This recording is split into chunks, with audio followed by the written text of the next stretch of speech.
Hey everyone, welcome to your Universe Z, the place where we talk all about the Dragon Ball universe. Today we are going to go through Goku training in the time room for 2 years and surpassing Beerus. And if you would like to see more Dragon Ball content, please leave your like and subscribe to join our Universe Z. Goku overcoming his own limits is nothing more than expected from a series as great as Dragon Ball. With the pace of the manga and the return of the anime, many fans are expecting our protagonist to evolve into something even more incredible than what we are currently seeing in the work. In today's video, let's try to see what it would be like if Goku could overcome Beerus' power through training in the time chamber. How long would it take? How does the chamber work and what would happen? What power could he awaken? Let's talk about all of that today. A hyperbolic time chamber is a mysterious dimension that exists outside of Universe 7, but can be accessed through different doors. Each chamber has a compressed nature in time, making the flow of time very different compared to the flow of time outside the chamber. When using the entrance to the hyperbolic time chamber through the Belvedere on Earth, 1 year inside the chamber is equivalent to 1 day outside. One step beyond the threshold of the training area brings the person immediately into 10 times the gravity of Earth. The same as on planet Vegeta, planet Zoan, and King Kai's planet. The thickness of the air is about a quarter of that of Earth, and the temperature fluctuates the deeper you enter the training area. Variants of hyperbolic weather chambers exist in other locations and have different conditions. The Galactic Patrol entrance allows a person to spend 3 days inside the chamber over the course of a day. Frieza has access to a variant of the chamber that allowed him to spend 10 years training inside it. Whis can create a dimensional space within his team for similar training purposes, and the Demon Realm race can summon a simulated hyperbolic time chamber using enough energy to assemble and sustain the chamber. The hyperbolic time chamber is a separate dimension from that of Earth. There is no night or day in the room, but the surroundings remain a constant iridescent white. Its reflective floor is of indefinite area, and it is believed that the limits of the room extend to infinity in all directions, although it seems to have a definite atmosphere, limiting its size to those who speak in the chamber have an echo in their voices similar to when a character thinks a word, rather than saying it aloud. However, there are no solid objects beyond the entrance for the sound waves to debate. The hyperbolic time chamber has an entrance at its center, located in a central building with 2 side wings with housing, supplies, changing rooms, and dormitories.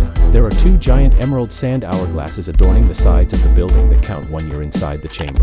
A clock in the dome of the main part of the building indicates the applicable time in the real world. The wooden doorway is a portal between Earth and the hyperbolic time chamber and is the only way to travel to the pocket dimension without punching holes in the dimensional walls. The hyperbolic time chamber is a place where you can train and get stronger in a short period of time. There are a number of conditions that make the time chamber a perfect place to gain strength quickly. For starters, the flow of time within the chamber is compressed. 1 day of real time is equivalent to 1 year inside the chamber, or 1 minute of real time is approximately 6 hours, 5 minutes, and 15 seconds in the chamber. The gravity in the living area of the hyperbolic time chamber is described as being different, although it does not appear to be much greater than the Earth's gravity of 1 g. Alternatively, the gravity of the training area outside the living area is 10 g. Gohan's first step over the threshold of the training area brought him to his knees. This doesn't happen in the Dragon Ball manga, which explains how gravity can seem different in the living area. Trunks also had some difficulty with gravity, but Goku and Vegeta were well accustomed to much higher levels of gravity by the time they used the chamber. The temperature in the training area fluctuates rapidly,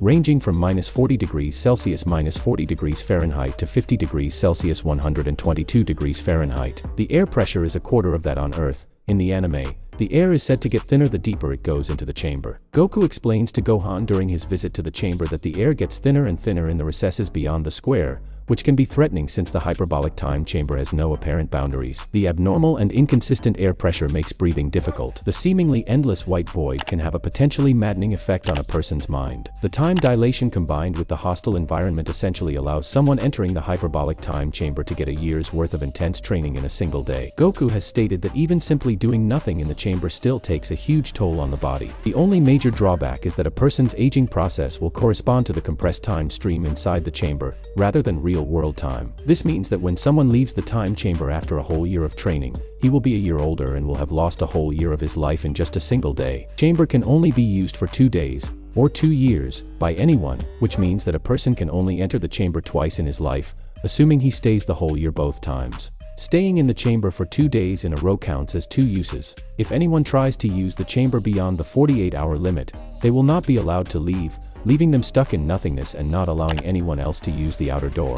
Also, there are only enough provisions to accommodate 2 people for an entire year. This is commonly misinterpreted as a general limit of 2 people, but it should be noted that in the Buu saga 4 people in total were inside the chamber. The door to the room is eventually destroyed, rendering it useless and temporarily trapping several characters inside. The time chamber has now been rebuilt by Dend, but with a number of improvements, dubbed the second hyperbolic time chamber. Limit of 2 times a person can enter the time chamber has been removed, as Vegeta has used the time chamber a total of 5 times. Twice in preparation for fighting Cell, once with Goku to train for the tournament against Universe 6, once to train for the fight against future Goku Black and Zamasu, and once to train for the Tournament of Power. In addition, this new chamber can be used for at least 3 days, or 3 years, in a row. The new room also apparently doesn't have the old chamber's weakness of having a destructible door.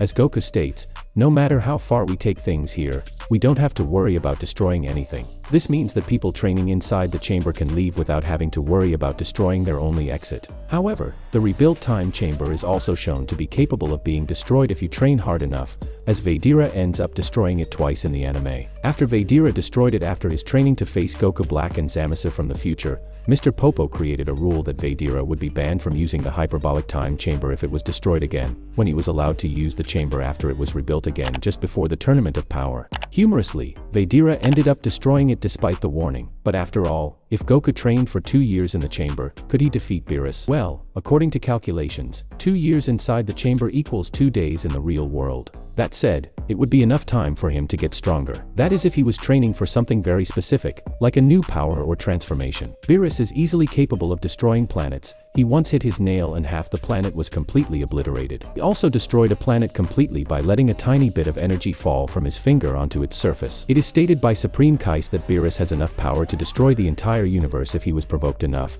and it is later implied that at full strength, Beerus would destroy the entire universe. It is also stated by King Kai that Beerus is on a level far beyond strong. Beerus also has immense speed, able to go from his temple to another planet located in another star system or galaxy in less than 2 minutes, making him able to traverse great distances in space. According to Old Kai, however, Beerus was not as strong or evil as Majin Buu at the time the latter sealed him. Apparently this god of destruction can simply sneeze and blow up planets. Single swallow of wasabi is enough to blow up several planets, that's it. Powerful and feared as Beerus has become in his eras as a deity, his power is not truly supreme, as he openly states that Whis, his martial arts teacher, is superior in power. Beerus' power also pales in comparison to Zeno, the supreme deity who rules all universes and gods. Ironically, Beerus fears upsetting Zeno in a similar way to how others fear Beerus himself. Beerus is also afraid of the Grand Priest, as shown when he immediately knelt before his presence and shuddered in fear when the Grand Priest looked at him in an angry manner. Beerus' greatest vulnerability is the Supreme Kais of Universe 7. All the active Supreme Kais died,